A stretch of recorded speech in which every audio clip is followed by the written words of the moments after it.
In 1997, Bungie started development on what was basically a StarCraft clone, set to be released on the Mac. Throughout its development, the game would change drastically. Until 2004, it was finally released. Now, a first-person shooter, exclusively for Microsoft's new gaming console, the Xbox. This was the beginning of the myth of the Master Chief. This was Halo Combat Evolved. As the years went on, Halo's been cemented as a household name and a cultural icon. Welcome to the Bravosity. I'm Brevin. With me once again is Nathaniel. So, today we're gonna, as you probably guessed, talk about Halo. What are your thoughts on Halo Combat Evolved? Halo Combat Evolved. I meant it when I said the myth of the Master Chief. The original trilogy, in general, I think, for one, it was absolutely a cultural phenomenon. Like, I wasn't around for really the height of it, or at least I wasn't that old. I was 2004, the first one came out. I was 3 years old when the first one came out. But, like, even being at the tail end of the Halo hype, everybody knows Halo, and specifically the armor of the Master Chief. People who've never played a video game in their life might know the Master Chief if they see him, or know, oh, that's Halo. At the very least, they know that's a video game thing or an Xbox thing. Yeah. I think the only generation of people in the US that wouldn't know Master Chief, like, just by looking at the armor, would generally be maybe grandparent age. I think maybe young people.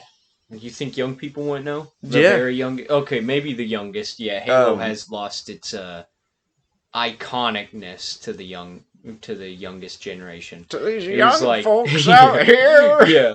I was gonna say, Halo 1 definitely does kick off the Master Chief image very well, I think. I've seen interviews and stuff, and I think you can just sort of draw on.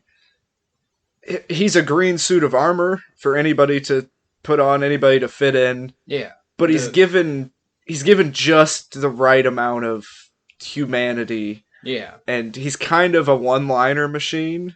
Yeah, that's true. Especially in the first game. The later games, he's relatively monotone. He shows some emotion sometimes, especially when it comes to Cortana, talking about the original trilogy here. I think this is a good thing. I think for one, it allows anybody to fill the shoes. That was actually the point initially, if I remember right. They had said that the whole point was so anybody can be the Master Chief. They did add some characterization, of course, as the story progressed, though, and I think it was pretty good, but at the same time, it left enough open that we can still somewhat project onto the character. I think he also does represent this sort of... I don't know if it's universal military or if it's specifically American military. It feels like a very World War II allies, I think, ideal version of a soldier. I think he encapsulates probably one of the strongest characterizations of soldiers, and that is duty above all. For almost the whole series of games, that's like his main thing.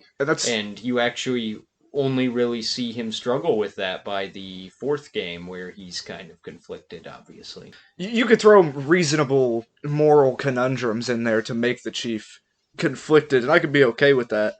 But he's like the atom bomb with a good humanistic morality.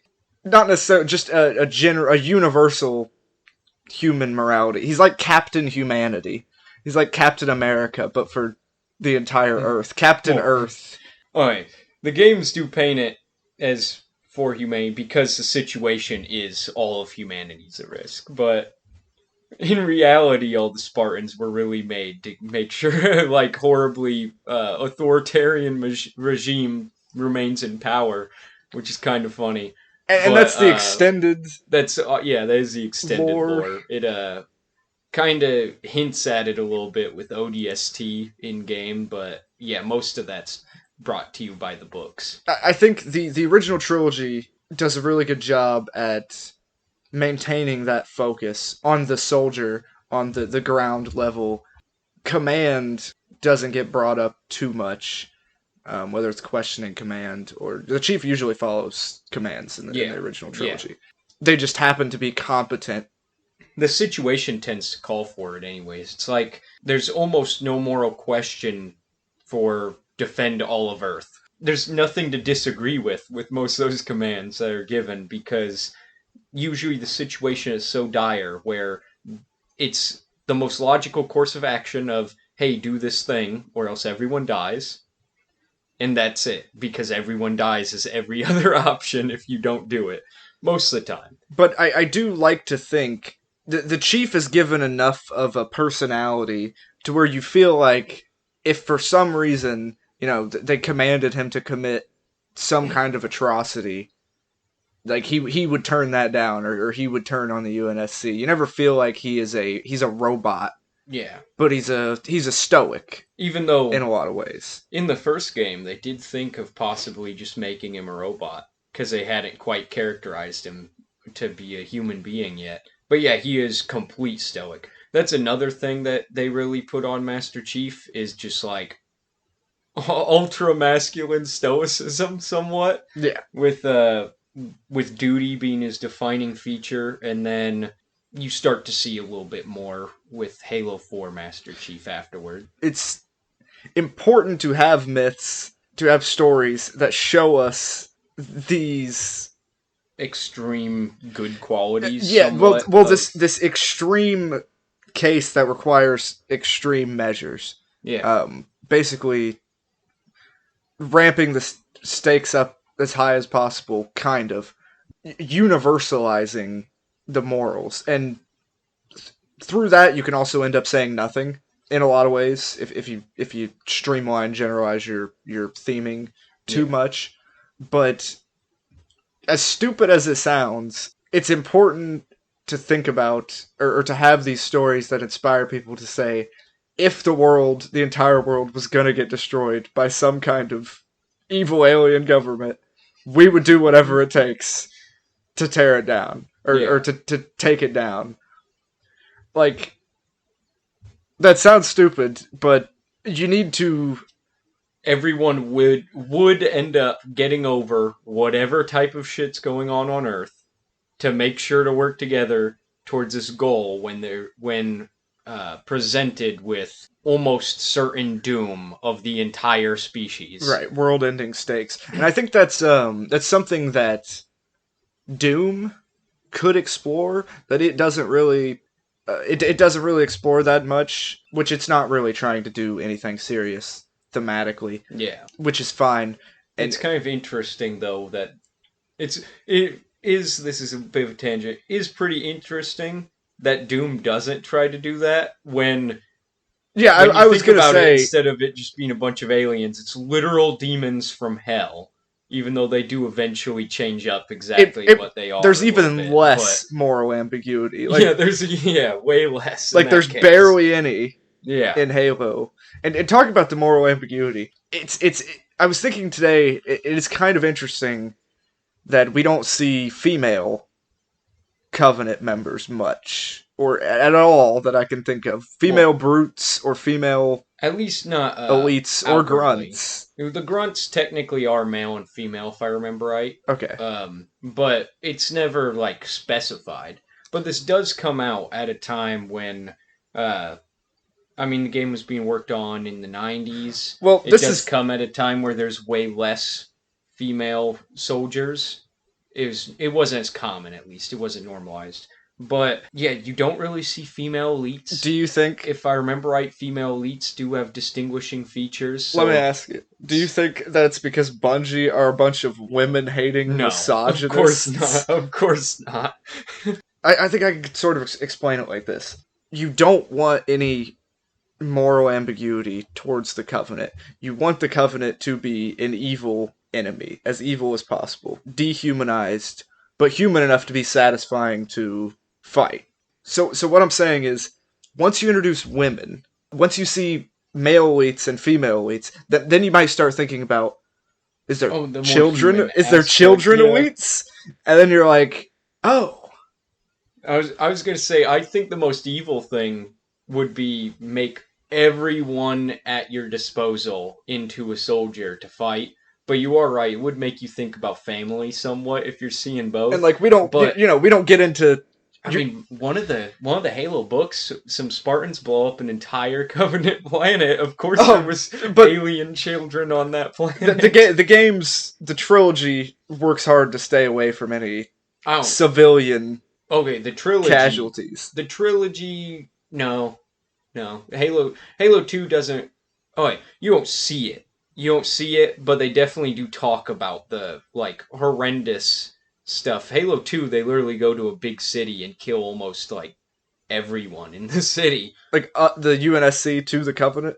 Well, the Covenant starts killing a lot of Well, I'm people. saying Oh, okay, we the don't. UNSC doesn't Yeah, have civilian casual. Well, is it killing Covenant civilians? Yeah, they because don't really talk about that very obviously often. you're not gonna put that in your game Yeah, that'd unless be you're really Modern weird. Warfare 2, which But I'm not a fan. you do But end up killing enemies that are retreating and trying to run away from combat from even the first game. But that's fair part of the enough. power fantasy of, oh, you decided to mess with humanity. I'm going to chase you down and just punch you in the back till you die. I do find it interesting how pro-military this game is, and obviously, like I said, it makes complete sense from the perspective of what's going on in the game, and I think it's morally justified in Yeah. throughout all the games, and the messaging is good. Practically most of the game, if people weren't acting the way that they do, from how the game is framing the just like almost hopeless fight against the Covenant Yeah, with how at least they talk about especially in it. the second game. Yeah, and then if you play on Legendary, it sure does feel hopeless a lot of the time. Just the sheer hopelessness that they express throughout a lot of this is just like if there was anything other than this strong militaristic camaraderie and everything amongst everybody and just support for the war effort in general, then the entire planet would just be doomed. All of the human species, because of the like innumerable odds they're facing. And I guess it does come before the it comes before the overall view of American warfare was sort of soured throughout the early to late 2000s. And then The view has turned, and whether or not this is justified, I'm not trying to make any yeah, thing about that, but I'm just saying the cultural view of American military presence in foreign places has become more of a it's definitely a point of contention where it wasn't in the past. yeah. But I will say its roots, Halo's roots as a StarCraft clone. I think some of its roots in pro-militarism likely come from StarCraft because at least the vibe I've always gotten from StarCraft stuff is that they're generally very pro-military for very similar reason because the innumerable amount of enemies in the galaxy and just the desperation in general leads humanity to acting very similarly. And to sum up what I mean by the myth of Master Chief, and why I think he is a mythic figure, he represents the ideal of especially the American soldier, of but I think maybe even any soldier, because most soldiers think they're fighting for a virtuous cause, Yeah. and like most soldiers want to be chief. Yeah, Like practically. You can be told good orders that you don't have to dispute the morality of, you don't have to go commit atrocities, and you get to go fight obviously evil enemies. Or at least, in your mind, obviously evil. Even in Halo, I mean, the enemies that you're actually fighting, they seem it complicates things. yeah, they get a little bit more Especially the complicated deeper you as the get into the later lore. games happen because most of the aliens are forced into it, especially the grunts. But I will say the grunts' patheticness as they try to run away and stuff is a little bit of a gray area. But at that point, though, so many atrocities are already committed against humanity by the time you get to be Chief in Halo 1 that I'm sure most humans would have lost all sense of morality towards the Covenant. You'd probably see horrible things happen. But yeah, I definitely get what you mean. Most soldiers would like to be in uh, those kind of shoes of It's also just like now, this isn't to say anything about soldiers wanting to seek this, but the utter like power fantasy of Master Chief, most soldiers probably want to enter combat feeling like they actually have that amount of power because otherwise it's terrifying and in reality they don't and it is very terrifying. But and if your goal is truly virtuous and your enemy is truly evil, which how muddy those definitions may be to me given my beliefs, if that is the case, then you want to be as powerful as possible, yeah, of and course. Also, even the feeling of you are the main asset towards the goal of what you're trying to do in war. That I'm sure that most soldiers would enjoy the idea that what they're doing is very important for the war effort. you want Similar to to like Master Chief, he's literally the most important asset by the time of the first three games. yeah, absolutely. Well, Cortana Yeah, is Cortana and the Master Chief. He's more of her physical transport to the places she needs to go, which are, yeah, most important. you said, wouldn't you want you and your blue AI babe to be the most important assets to your I know that that blue military AI fight? babe's got some assets. She's purple in the first one, right?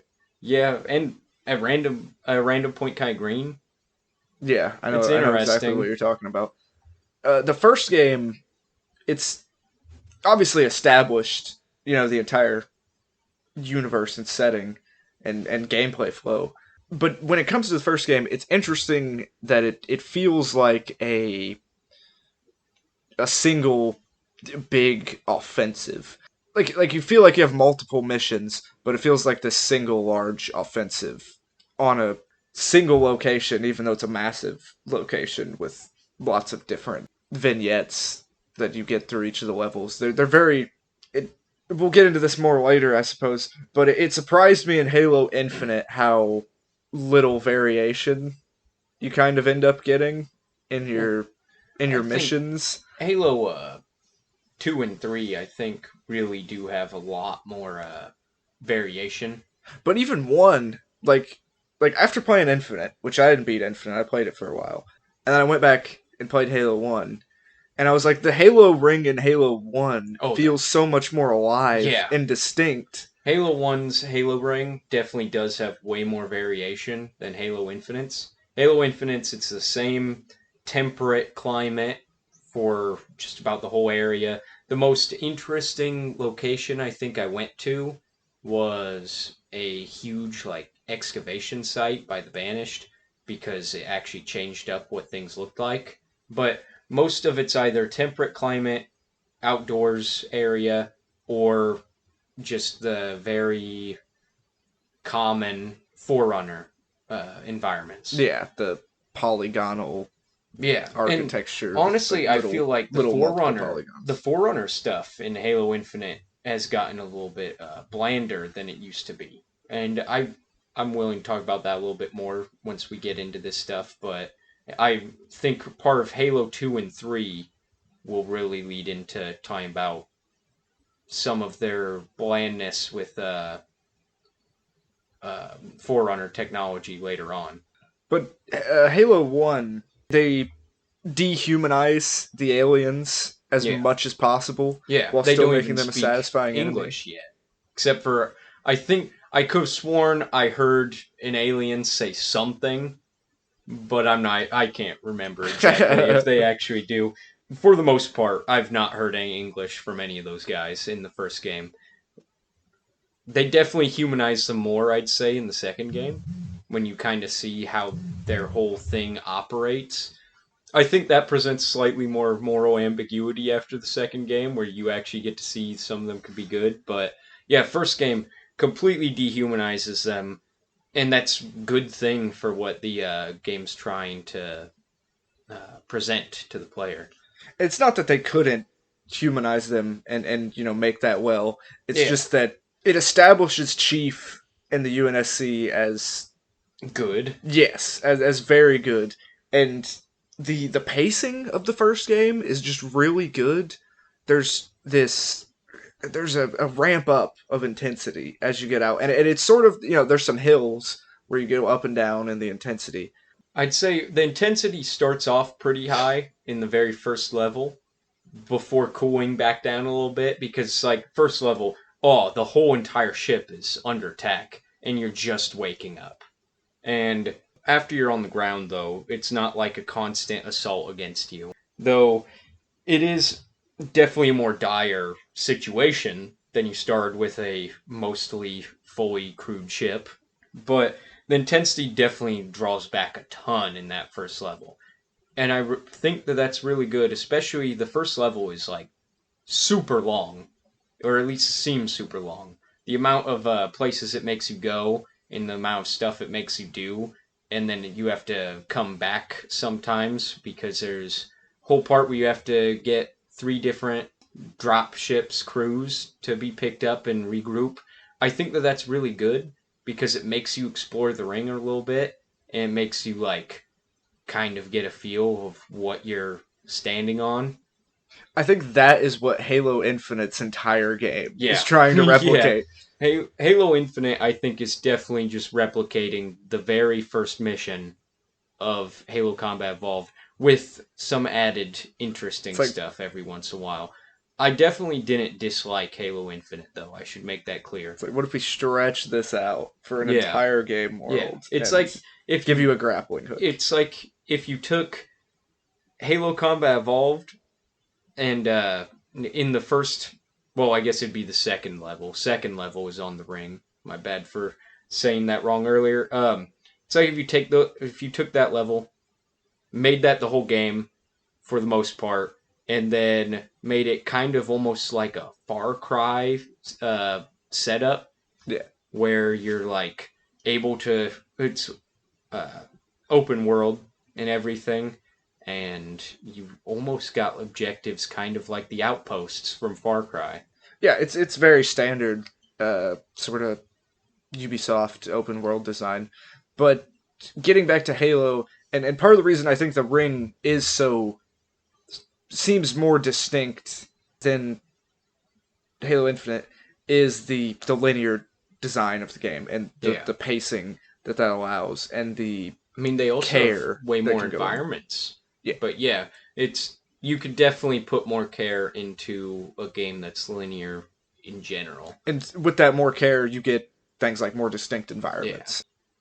And you could also probably devote more teams to asset creation in general if you're not trying to do some huge big open world project. Though I think Halo Infinite definitely could have made itself more interesting by having more distinguished environments like, oh, this part of the ring is actually different than this other part of the ring. And it's not just okay, all looks pretty much the same except one has a bit of mountains and the other one is mostly flat. But getting into the gameplay of Halo 1 and just the I suppose the core gameplay ideas of Halo and where they come from, it seems to me that it actually makes when I heard that Halo was originally a strategy game, that's what they planned. It actually made a lot of sense because each of the enemies and each of the weapons and each of the vehicles almost feel like a distinct unit. Yeah. Each of the enemies definitely have their own like functions practically, which definitely makes sense for a strategy game. So, kind of like in Halo Wars, all the when they actually did make it a strategy game, they have different functions for each unit. Halo Combat Evolved, it's like the grunts, it's just cannon fodder. You can just run right through those guys. And they can be kind of dangerous when there's a lot of them or when they start flanking you on the hard difficulties. But for the most part, it's no big deal. The jackals, though, they tend to be a bit more defensive. They might end up flanking you, but they're going to try to take your attention, though, away from the guys that are the heavy hitters most of the time. Then with the elites, it's like these guys are actually pretty strong. They usually have better weapons, better shields, so it kind of incentivizes you to go after the smaller guys first, rather than going straight for the big guys. Even though taking them out first would be really, in reality, the safer bet a And lot of the time. And there's then you finally get the hunters, which actually kind of change up how you need to play the game. You play the game pretty similarly between the grunts, jackals, and elites, but when you get the hunters, you actually have to try to play a different way than you were starting. And there's a few enemies that are like that in Halo. the elites feel very much like, even though you kill a bunch of them, they feel like an equal Yeah, in a lot of ways. like the blue elites are kind of when you first deal with them. The standard elites, not so much, but when you get up to like when you see a red elite for the first time, it's like that guy kind of almost is your equal if you're not prepared. If you haven't played Halo already, then when you get to one of those guys, then you really do realize some of these dudes are pretty damn tough. But then Gold Elite, I think, is actually meant to be Master Chief's equal, especially as Halo 2 comes around and the Arbiter literally is a Gold Elite. Well, an extra badass one, though. But yeah. Um, the Flood have their own thing where the infection forms. Those little guys are kind of like the grunts in the sense that they're almost cannon fodder mechanically. Lore wise, they're way more dangerous than grunts, though. But they're almost like cannon fodder, but at the same time, they're way harder to hit, but way easier to kill. When you do hit them, they're dead instantly. They present their own thing where they're kind of just trying to take your attention away from the real threat, but a lot of them can kill you if you aren't prepared. Combat forms tend to take a relatively similar role, no matter which one they are, most of the time in Halo Combat Evolved, where they can deal some damage meleeing you, but it's really just dependent on what weapon they're holding that makes them dangerous. But now, weapons also completely distinguish the function of certain enemies. It's like Needlers, if a large group of different Covenant all have Needlers, all of a sudden the whole group can be very dangerous because they can insta kill given enough shots. It's interesting because you have all of those mobility, health, all that stuff that makes each type distinct. But then each of these weapons is a role that they have that you can also fill. And learning how to use the weapons or learning how to play against an enemy with a weapon, with the same weapon, are basically the same skill Yeah, being developed no matter which side of the weapon you're on. And some of the distinctions are plasma weapons are for draining shields. yeah, Ballistics are for taking down health, or yeah. explosives are for taking down health. And then like Needlers are. I'm learning to not get killed by a Needler. It's like you have to learn how to either be super safe at a distance taking cover or be able to move a lot. High mobility helps a lot with that's usually with most weapons in Halo, but high mobility helps a lot with the Needler and using it against enemies. Actually, I'm very impressed by the AI used for a lot of enemies in Halo. Sometimes they do really dumb stuff, but sometimes they do like insanely intelligent things like flanking at just the right time from multiple directions, knowing when to push, when to take cover. It's pretty impressive they're able to put that together when they did. The combat has always sort of felt to me like a combination of something like the more strategic Rainbow Six games, especially the old school ones that are like strategic, tactical. You get killed in one or two, a few shots, depending on the weapon, and something like Quake or Unreal Tournament. Definitely know that it does feel a lot like Quake. Especially the multiplayer feels a lot like Quake. And it especially when it came out, you had pretty much the two kings of the arena shooters, which were Call of Duty and Halo. Those were the top dogs. But Halo really feels like a combination of these two things, where you get these. There's a bit of a tactical sense when you're playing Halo, whether in multiplayer Yeah. or in the campaign. It's not like Call of Duty where no matter what weapon you're holding, the gameplay's almost the same. There's very little distinguishment between weapons to how you'll actually play mechanically, except for, well, at least in the newer Call of Duties. Older Call of Duties, their map variation actually did make certain weapons better to be used. Like snipers were actually good choices at long range back then because other stuff wasn't as good at long range. But now it's like almost all of it, no matter what you're using, is practically going to be the same thing. But in Halo, you will generally have to actually change the way you play the game based on what weapon you're holding. And what weapon the enemy's holding. Yeah, and what weapon the enemy's holding. Unless you've just got, like, I don't know, rocket launcher, where it doesn't really matter what they're holding unless they're holding another rocket launcher. At the same time, though, it's not a game where it's only a few shots and you're dead.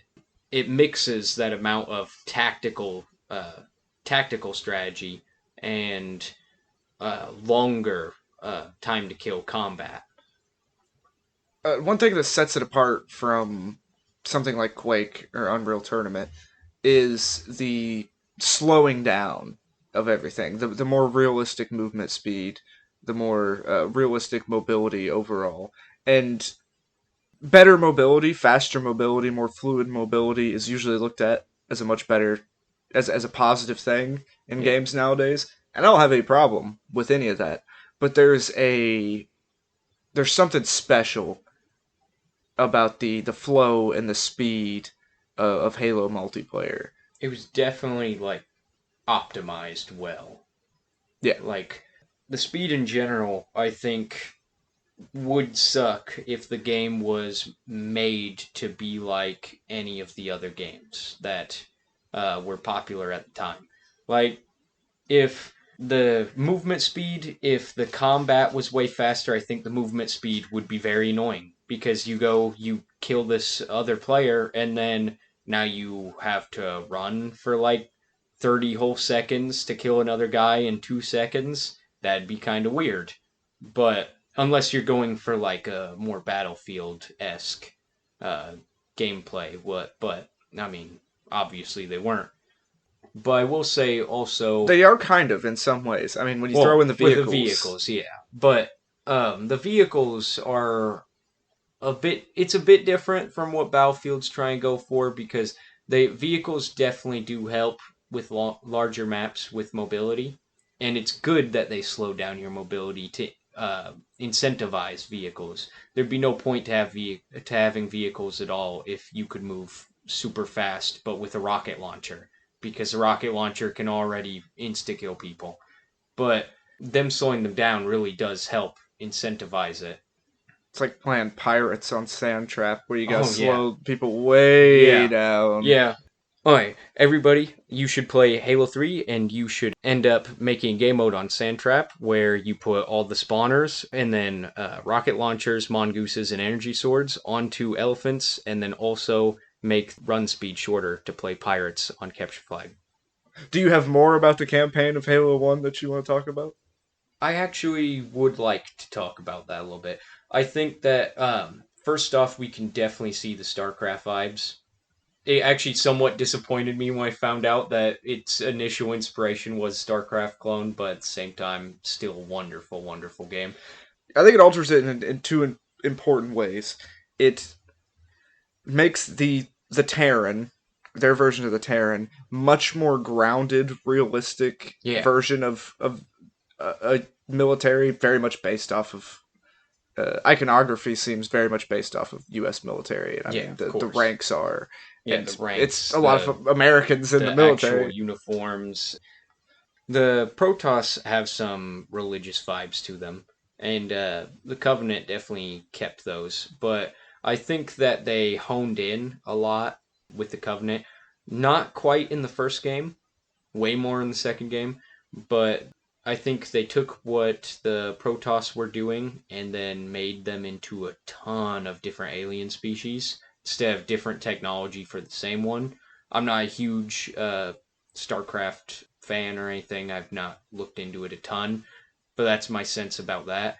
Now, with the Flood, I'd say they made the Zerg have less different kind of aliens. Yeah, fair enough. Because the Zerg had, if I remember right, had like I almost all my knowledge comes from a StarCraft player manual from a long time back where I had nothing to do and no reading material.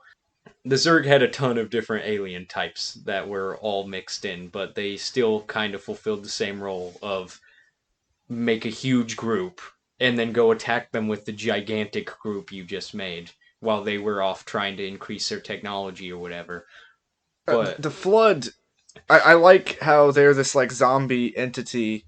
They take control of whoever they're attacking in a certain way. They like overtake them in a grotesque, yeah, gross way, but they take control of their body. yeah, Um, and it allows you to have this separate enemy type without putting all that much work. You know, they didn't have to make an entire Zerg species with distinct yeah. enemies. They're able to base it, kind of make a format in which if that flood infection form got to this guy, it would make this type of creature. They kind of could make a format that they could just apply to other already pre-existing creatures in their game. But it twists them. But yeah, twists them in an interesting way, and it changes their movement capabilities a bit and their aggression changes a few things mechanically so that it does really feel like a new type of enemy. The Flood's kind of unique in its way of how it incorporates biomass and grows. And in Halo 2 they distinguish the Flood a lot more. But I think Halo 1 wasn't planning on a sequel when it first came out, was it?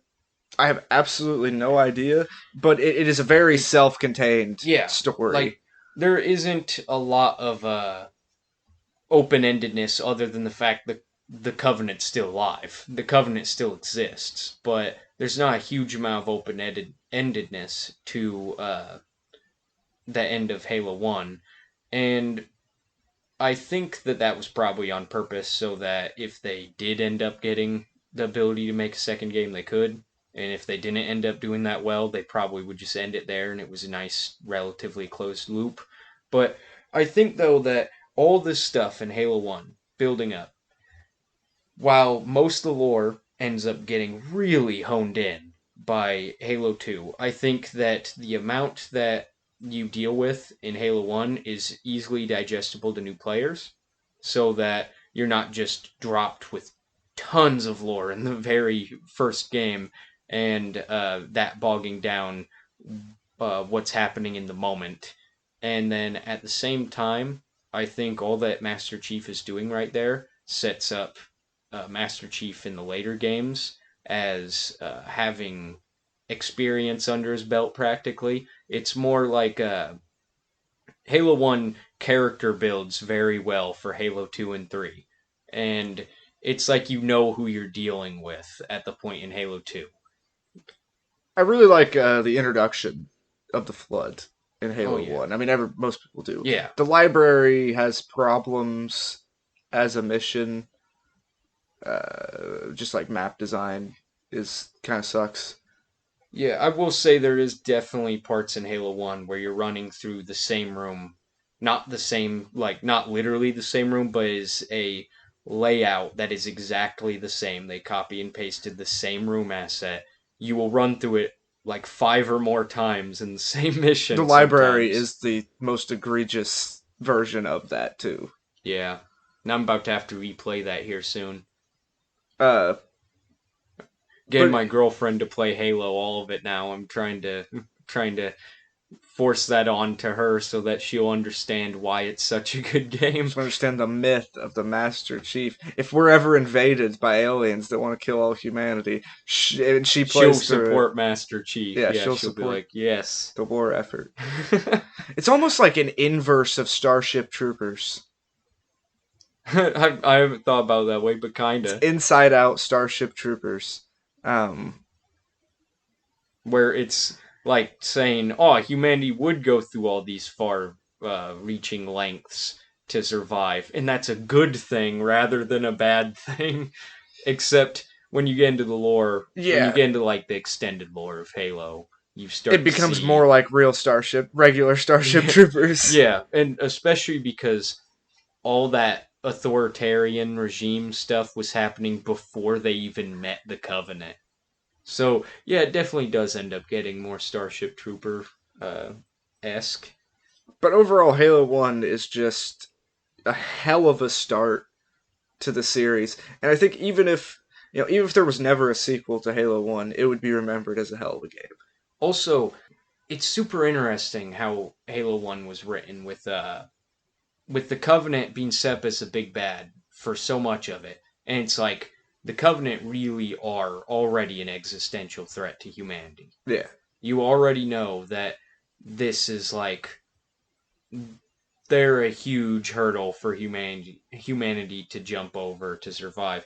But then all of a sudden they just throw in the flood and the stakes are raised. And they're raised in a way that isn't like it's not like Dragon Ball Z raised where he finally beats the one big enemy and now another big enemy comes in that's Right. slightly more powerful and destroys one extra moon in the first fight or It's something. more you've It's gotten more used to the first enemy. yeah, and the first enemy's not even beat in Halo when they introduce the Flood. The stakes are raised with the original stakes still being there. So it makes it to where it almost feels more dire and more hopeless. Because you already feel threatened, and then, like, now here's something that threatens the thing that already threatened you. Yeah, Like, here's, it's here's. you're beating you are finally starting to get an edge over the guys, but you still are so far from actually beating the guys who can already kill all of humanity. And then now, all of a sudden, a new guy comes who can kill the entire universe, maybe even multiple, because once the flood ends up eating everyone in the galaxy, it spreads out to other galaxies, and then once it's done with that, it's now got all the intelligence of multiple galaxies of people. Now, It probably could end up getting to another universe and killing everybody. to be fair, I'm not sure how much of that was established in Halo 1. Oh, now, yeah, that's not very well established in Halo One. That is true. But it's established Now that they are a they greater enemy than the enemy you were fighting. they do establish that they take people's intelligence though, because they have commander keys, or maybe it was captain keys. I can't remember if it's captain or commander in the first Halo. I know that in second Halo and third, his daughter is commander keys, but nonetheless, I know that it's fishing through his thoughts, trying to find Earth and trying to find. I can't remember which thing from the Forerunner artifacts it's trying to find exactly, but it was definitely established already that it was taking him and his intelligence and trying to search his thoughts in Halo 1. So it hadn't formed its own consciousness yet, and I think that's what really makes Halo 2 establish the Flood better. I actually think Halo 2 really sets up the trilogy to be what it is. Before we get into Halo 2, real quick, there's two things I want to talk about with Halo 1. We didn't talk too much about Cortana. That's true. One thing I find interesting is that of the two characters, she is the human. She's the more human, emotional, levity character than the actual guy who's a human as an AI. Well, and she's not like, there isn't character drama in Halo.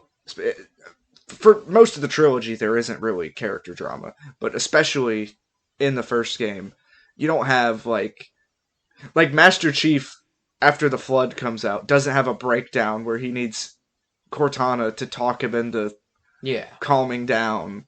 There's almost like a risk of that in the third game of him like I mean, he never comes close to breaking down, obviously, but he's definitely in some distress trying to get Cortana back from the grasp of the Flood. But and we see Cortana corrupted, and people suffer and get distress from others enforcing it on them. But there's not inner conflict and inner human drama. In Halo 3, I mean, she's I think in Halo 4 they established that the Flood had done some stuff to corrupt her, Halo 3, it kind of just seems like they're just outright torturing her, which it actually is. The Flood can interface with technology and torture AIs. With Cortana in Halo 3, it's not even really established whether the visions of her like falling over in pain is his thoughts or remnants of her code still in his helmet. But there definitely does start to become this like, I mean, they're not overly like trying to push some kind of romance or something between the two, but in Halo 1 through 3 it's definitely somewhat like hinted, but just enough for players to have like kind of feelings towards it. I would call it a flirty camaraderie. Yeah, but then it becomes, I'd say Halo 3 makes it to where it becomes less flirty and more at least until he finds her, less flirty and more like actual care. Like damsel in distress, Yeah, almost, yeah. but She in a decent becomes, way, yeah, in a dignifying way, where she's because also she legit practically sacrificed herself to try to stop the flood. and she's also like one of the big key important things you need Yeah, to it's kind of a mix of she is the MacGuffin and the damsel in distress. the McGamsel in distress, Coin that term, MacGuffin in trademark it, distress. trademark it, I don't think but you could or trademark not trademark. coined terms. Yeah, you're right. Um, well, should do you have any more to say about Halo 1? The soundtrack's Oh, absolutely oh amazing, but I yeah, guess that goes just without saying. beautiful, beautiful soundtrack. Not only that, but also sound design in general throughout Halo 1 and later Halo games. The weapons sound good. They sound futuristic enough, but at the same time, the human weapons still sound often grounded in reality. It's nice, and the alien weapons, really good sound design. I'm very impressed overall. They don't sound too goofy or anything like you could make them sound, but they definitely have that energy feel to them most of the time, except for the Needler, which has the glassy sound to it. Right. It really the weapons the weapons are especially distinguished visually and by their audio as well as mechanically. It's wonderful that they're able to do that. And they combine everything really well uh, to give it a distinct. You combine all those elements, and then the the narrative uh, of the weapon, of what it is, how it was made, who made it, and you get these iconic tools to be used in the combat. That's Yeah. where you get these iconic weapons. I was watching a Red Letter Media video the other day, and it's kind of older, but it was for the new Ghostbusters reboot. And they were talking about how there's nothing iconic from movies anymore. There's no new original iconic ideas uh, but more like items, like artifacts, like the lightsaber or the DeLorean from Back to the Future. That And is a good point. I would agree with that in movies, but I think, and I suppose it's maybe less in games now than in the past, but Halo knows how to make a fucking iconic Oh weapon. yeah. At least the original trilogy. I'll say movies definitely have lost a lot of their iconicness. I think that a lot of games do establish uh, pretty cool icons. I don't think many games ever reach the iconicness of Halo. And I will say, actually, a lot of games from the 2000s to early 2010s established long lasting icons. Like, take Gears of War, Yeah, even the though, yeah, Lancer. the Lancer from Gears of War is an icon from Gears of War. Um, Even their shotgun is pretty. yeah, their shotgun is pretty iconic. Then Halo with the Master Chief. Energy sword. Oh, yeah, Energy Sword, Needler, um, even the plasma pistol. Some people would be able to be like, "Oh, I know exactly what game that's from."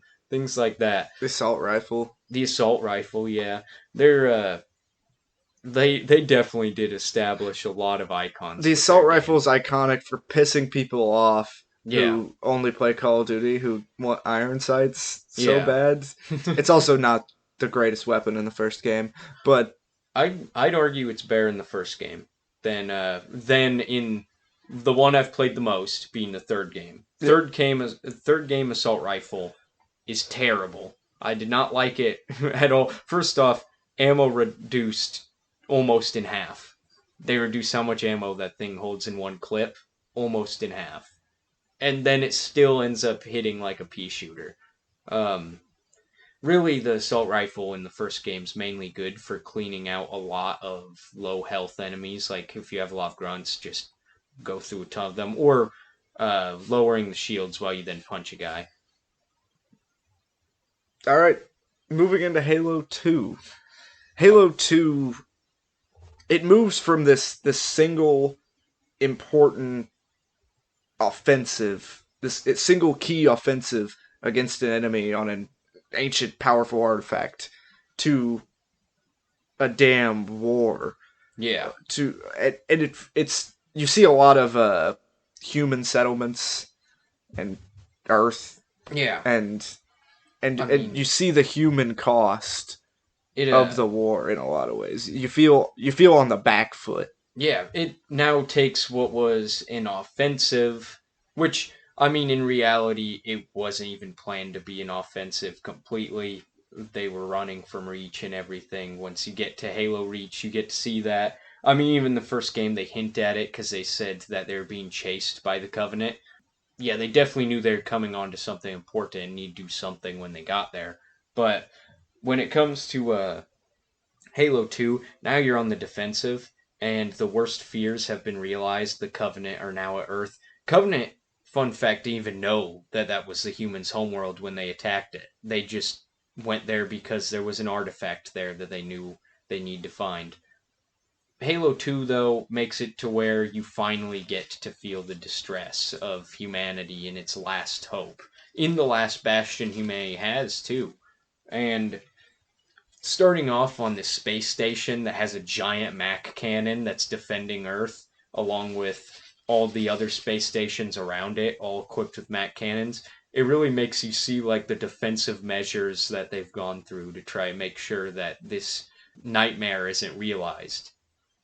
Yeah, there's just an insane scale Yeah, to that initial, the feeling of that initial assault. and it takes a lot from the first mission of Halo Combat Evolved, where you're on a structure in space and there's an assault against it where there's boarding craft coming onto it and everything. Except take the first mission from Halo, make a lot more distinction in the different rooms that you're in.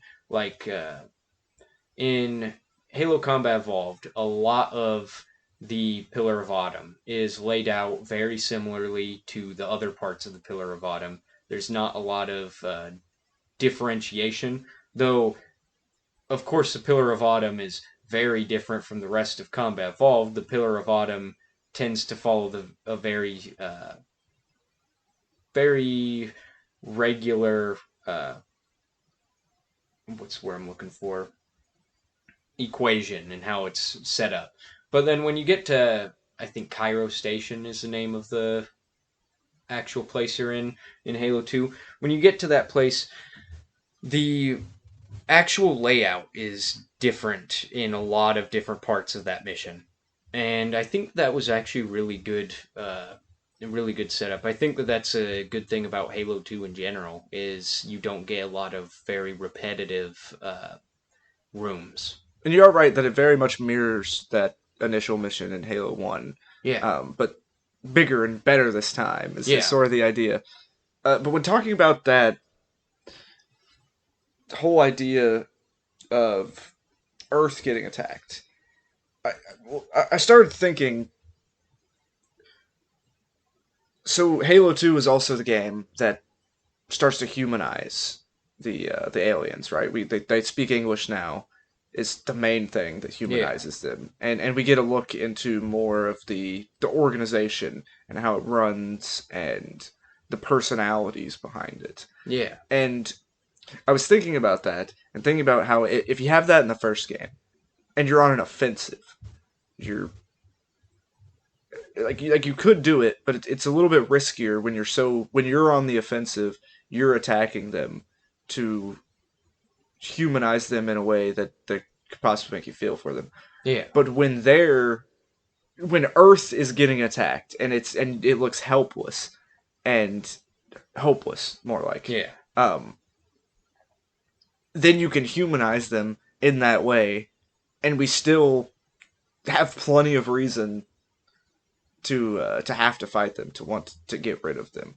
And I think Halo 2 introduces personalities. That's the main thing it introduces is antagonist personalities with the prophets Yeah. and Tartarus, the Tartarus, brute. the and the Arbiter feels like an antagonist throughout. I mean, basically, he is basically an antagonist throughout the most of the game until he isn't an Well, antagonist.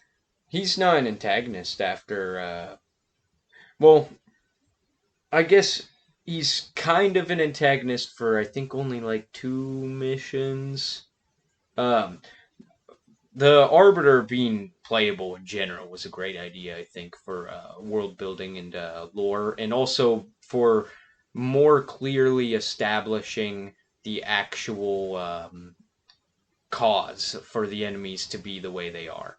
Because in Halo 1, you just know that they're there because the Halo ring to them is a religious artifact, and them setting it off is for their great journey. I don't actually know how much of that is made very clear, but when you end up getting to the second game, you actually get to see more of the intention of a lot of these guys. First off, you get to see that Truth likely doesn't believe in any of it, anyways, and he's doing all this. The Prophet of Truth Yeah, is likely doing all of this just for power, really, and control, and just sheer ego. It's kind of funny. The Prophet of Truth is the one that lies the most. With the first mission for the Arbiter, though, and you get the introduction to the Oracle, Guilty Spark, with the Arbiter getting introduced to this great heresy, you actually do get some internal conflict on his part, where he still doesn't even believe it until the Flood, Gravemind even, forces him to end up coming to terms with it. the Grave Mind is a really interesting introduction Yeah. into the into Halo 2 story. The Gravemind, I think, was done wonderfully. First off, he's speaking in like poetry, which they actually go into that. That's because he's already incorporated like great poets and stuff like that throughout history and all sorts of philosophical thinkers and scientists. So he's got so much knowledge already. And then he kind of forces